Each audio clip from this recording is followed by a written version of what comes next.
from the studios of Farm Journal Broadcast. Coming up on AgDay, the latest measure of the rural economy shows improvement. Where does demand stand for farm machinery? An updated look at land values and agribusiness managing soybeans. We burned the market down for the entire month of March. Okay. And we put our low in beans within 3 days of the terrible acres number that we saw. Right. And if I had to predict a reoccurrence, I think that's what it would be. We're talking about zone management on Farm Journal College TV and becoming an Olympian by the numbers. AgDay, brought to you by the Chevy Silverado, the most dependable, longest-lasting full-size pickups on the road.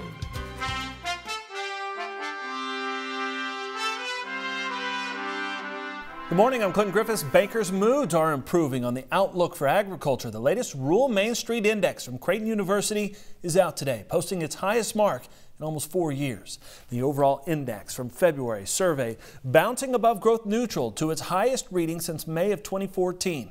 Now almost 2/3 of bank CEOs expect farm equipment sales to trend lower in 2018, on average expecting farm equipment sales to fall by 7% this year.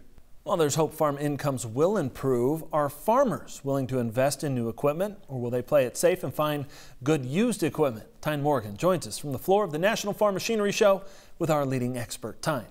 Thanks, Clinton. Well, I caught up with our friend Greg Peterson, otherwise known as Machinery Pete, to look at equipment trends. And Greg, you know, we really saw an uptick in equipment purchases as well as search traffic at the end of 2017 heading into 2018. Really, what's showing the most strength right now?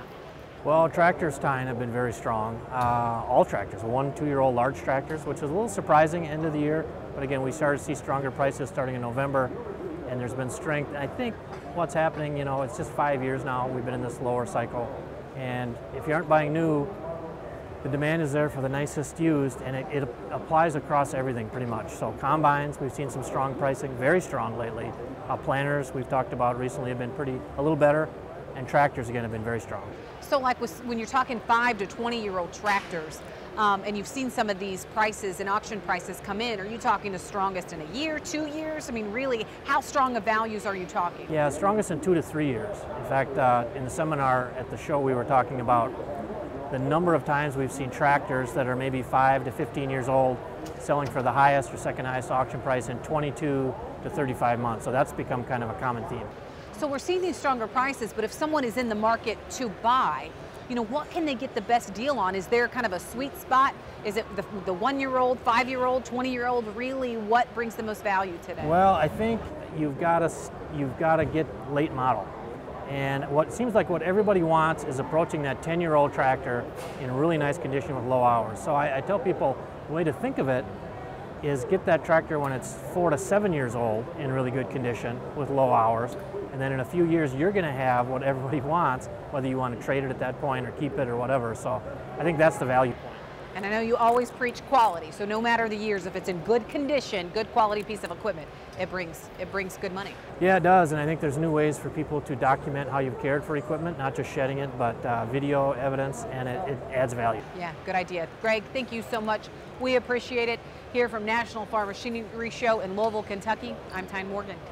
All right, thanks, Tyne. Even though farm incomes are way down, analysts with Bloomberg News expecting Deere & Company will boost its profit forecast when the company releases its earnings report this morning. For fiscal 2018, the average estimate is for net income of $2.65 billion. That'd be up $500 million. Bloomberg says while the farm economy has struggled, there's been a global boom in construction. Sales in Deere's construction equipment is bolstering profits. The improving picture from the Rural Main Street Index is also reflected in several districts of the Federal Reserve serving farm country. As the year closed out, the Chicago Federal Reserve saw farmland values actually improve. That's a reverse following 3 years of declines. Year over year, the value of good farmland in the Midwest increased 1% in the last quarter. Indiana, Iowa, and Wisconsin had year-over-year increases, while Illinois had a decrease. Credit conditions in the district deteriorated once again in the fourth quarter of 2017. Now from the Kansas City Federal Reserve District, farm real estate markets there were described as relatively stable in the fourth quarter of 2017. Values for all types of farmland declined on average 3% from a year ago, but for most of last year those values typically dropped 5 to 7%. A majority of the bankers surveyed in that district say they've witnessed a decline in the volume of farmland sold over the past 5 years. Meanwhile, fourth quarter incomes declined and credit conditions are still weak. The St. Louis Fed office releasing its report 2 weeks ago. It covers the southern Corn Belt and Mid-South. Ranchland and pastureland values posted solid increases in the fourth quarter compared to a year earlier. Quality farmland values rose 5% in the fourth quarter. Ranchland and pastureland values increased nearly 15%. However, farm income declined from a year earlier. Nearly 65% of the bankers surveyed characterized the rural economy in their area as fair to poor, 35% calling it good. On to other news. The United States Cattlemen's Association wants USDA to clarify the definition of beef. USCA late last week submitting a petition to ask the agency for rulemaking on beef labeling to clarify for consumers what beef derived from cattle and beef products created in a laboratory. USCA is not the only industry group asking questions about how lab-grown meat will be regulated. According to meat industry publication Meeting Place, the North American Meat Institute also made it a hot topic at the recently held International Production and Processing Expo in Atlanta, Georgia. Livestock producers could soon get a breath of fresh air if lawmakers succeed in exempting them from Superfund livestock emissions reporting. A new bill addressing the issue is now moving through Congress. The bill exempts producers from reporting livestock manure emissions as environmental disasters, which is exactly what a federal court has required by May 1st. AFBF chief says Congress did not intend to regulate farms as toxic Superfund sites. Farm Bureau arguing there isn't a scientific consensus on how to measure air emissions on individual farms.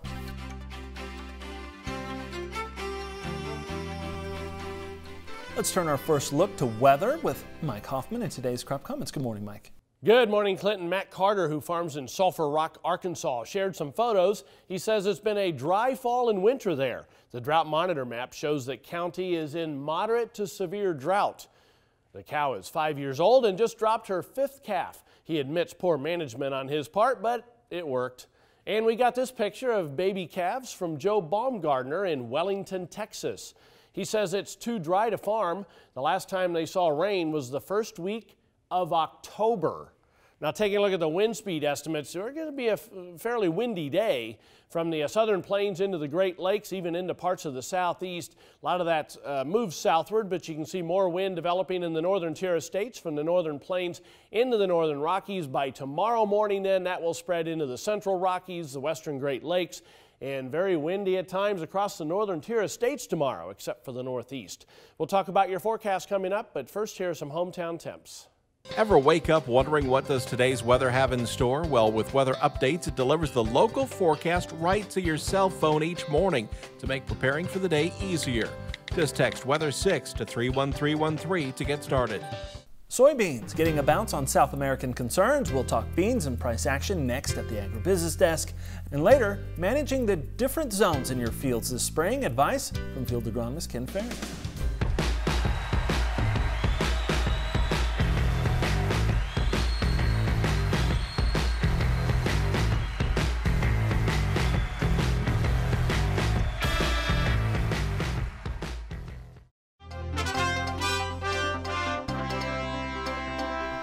Agribusiness soybeans continuing their rise, pushed by weather concerns in Argentina. Let's see if that trend continued on Thursday. Details now from the floor in the CME in Chicago.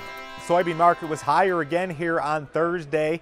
The Argentina weather situation has been driving the market, and there is a huge amount of uncertainty regarding production in Argentina and just exactly what's going to happen with the weather. They've been in the midst of a pretty severe drought that's been ongoing here into February, which is really one of the most important months in regard to soybean production. So the market adding in some weather premium here really amid uncertainty. The export sales or the pace of sales is not anywhere near the pace needed to hit USDA projections, and keep in mind that USDA has revised their projections lower by quite a bit, so there is potential in future USDA reports for further reductions to the export forecast, which is kind of bearish. The live cattle market was higher here on Thursday. February futures traded into their highest levels since early November and have been on a pretty nice run here as of late. We've seen a nice uptrend really since mid-January, I believe. Again, Joe Vakovic from CME Group here in Chicago.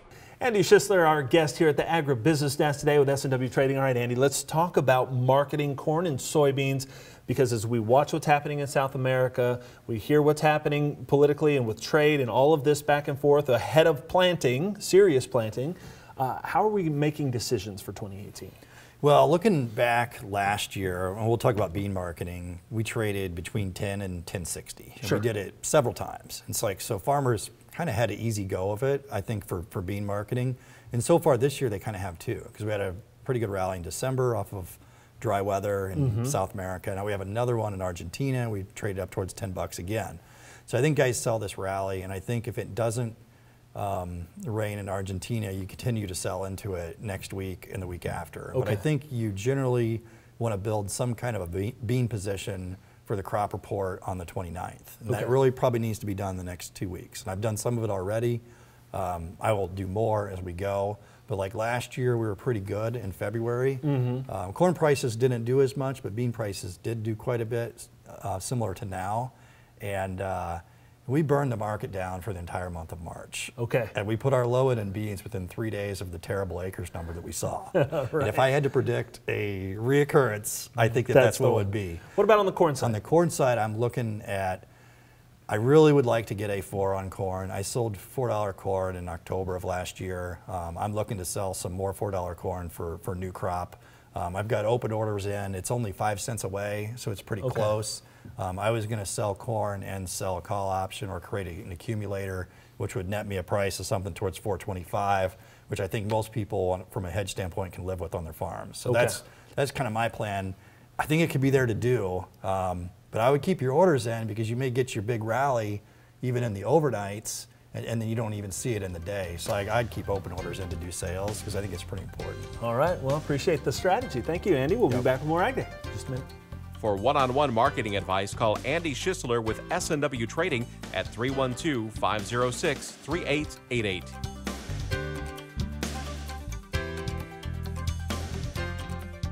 AgDay, brought to you by Prosaro Fungicide from Bayer.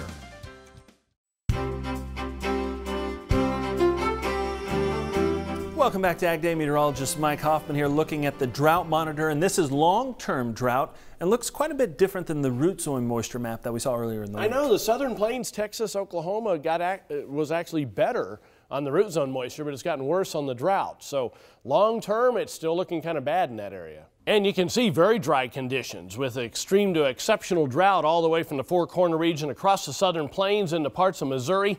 A little bit dry in the southeast, but that's improved a little bit. Let's go back a month. You can see not nearly as much red through the Southern Plains and the Four Corner region, but over the past 4 weeks, we have added to those drought conditions in those areas, unfortunately, and that's something we really have to be concerned about as we head into the growing season. But it did get better in parts of the southeast all of a sudden within the past week. Here's the weather map. You can see a storm system in the northeast.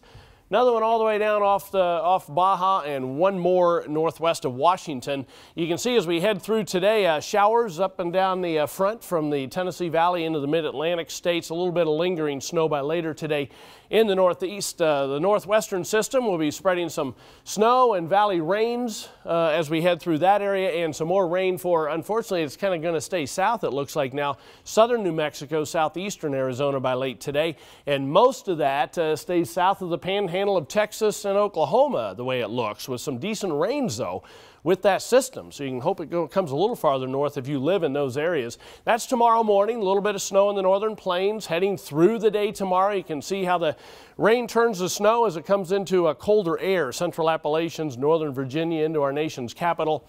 Scattered snow showers with this system coming through the Great Lakes, and one more system coming into the Pacific Northwest. There's a precipitation estimate over the past 24 hours. Most of it's been in the Ohio Valley into western PA. You can see as we add in the next 36 hours, we're going to spread some of that moisture from the far southwestern sections into the southern Mississippi and Tennessee valleys, and we continue to add moisture to the Pacific Northwest. A lot of that is in the form of snow, obviously. Next 36 hours, a lot of snow falls in some of those higher elevations. Western Montana, northern Idaho, eastern Washington. A little bit of snow through the northern tier of states, and we'll just be starting to see that snow from that southern system in the central Appalachian region. High temperatures this afternoon, you can see teens and 20s to the north, 70s by the time you get to the Gulf Coast. Lows tonight, lots of teens and 20s again, so not too bad. 60s in the Gulf Coast and more of the same tomorrow. Fairly decent for this time of the year, just not overly warm or overly cold. The jet stream then shows the northern tier of states will continue to see these shots of cold air. Southeast stays warm, and we continue to see these cutoffs trying to form in the southwest, which is good news for those drought areas. That's a look across the country. Now let's take a look at some local forecasts. We head to Flagstaff, Arizona, first of all, partly to mostly sunny, rather cold, high of 46. Duluth, Minnesota, good deal of sunshine and cold, high of 20. And finally, Tupelo, Mississippi, cloudy with rain and drizzle, high around 63. McDonald's is making changes to its Happy Meal, and it's not likely to make beef and dairy producers very happy. The company plans to remove cheeseburgers and chocolate milk from its Happy Meal menu. The fast food chain says parents can still request the burger and flavored milk, but the menu will not list the items. Plain hamburgers and chicken McNuggets will remain as the main entrees. The changes will occur by June. Planning season is quickly approaching. Do you have your management zones ready? Ken Ferry discusses that next on Farm Journal College TV, and later, the odds of becoming an Olympic athlete.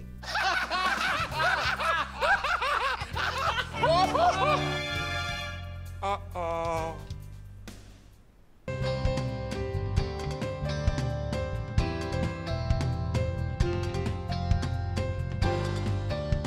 The Farm Journal College Report is brought to you by Instinct and N-Serve nitrogen stabilizers. They don't just stabilize nitrogen, they maximize it, so crops deliver the max in return. Learn more at maxinmaxout.com. Precision farming continues to be a major focus of the industry for environmental and economical reasons. Well, this morning, Ken Ferry discusses the importance of managing a field's zones if precision is your goal. Well, the overall goal, of course, is to raise the yield for the whole field. But to do that, we need to find those zones in the field that are yielding better and those that are yielding worse, and focus on what the differences are between them.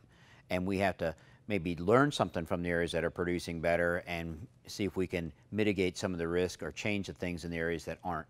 So we really need to know where to look. If we don't have some type of mapping system to help us out, and we don't even know the zones exist. So, but it's more than just soils, right? Different soil types. We're going beyond that, aren't we? Right. So you're going to have to look at a lot of different layers.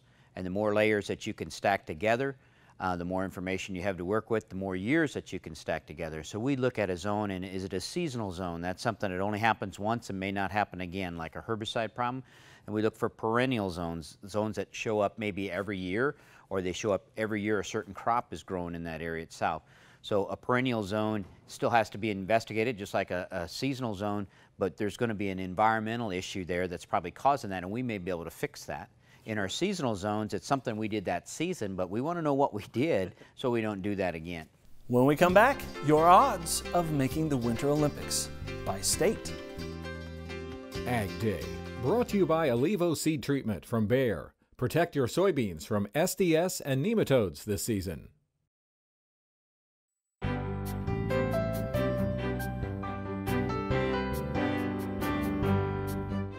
In the Country, sponsored by Kubota. Tractors, hay tools, utility vehicles, mowers, and more. Visit KubotaUSA.com today. I love watching the Olympics when they're on. Maybe it's the thrill of the competition, the cheering for our country, or stories of triumph and overcoming great odds to win a medal. It used to be about my own dreams of one day standing on the podium. However, that accomplishment is quickly fleeting as I race ever closer to 40. Maybe I still have a shot at curling.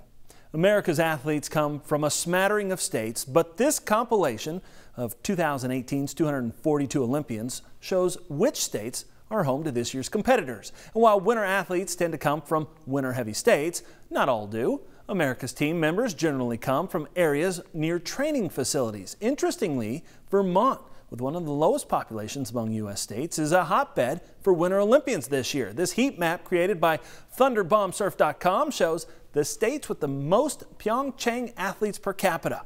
Vermont ranks first, where just over 2 out of every 100,000 citizens there are Olympians. It's followed by Alaska, Colorado, Wyoming, and Utah, rounding out the top 5. All told, the team is made up of athletes from 31 states. So what are your chances, or my chances, of becoming a Winter Olympian? I think about it this way. Out of 323 million Americans, 244 of them are competing at the Olympic Games. Thank goodness I have a comfortable couch. That's all the time we have this morning. We're sure glad you tuned in, spent part of your day with us. For Mike Hoffman, Tyne Morgan, and all of us here at AgDay, I'm Clinton Griffiths. Have a great day. AgDay, brought to you by Ram Commercial, America's longest lasting heavy-duty pickups.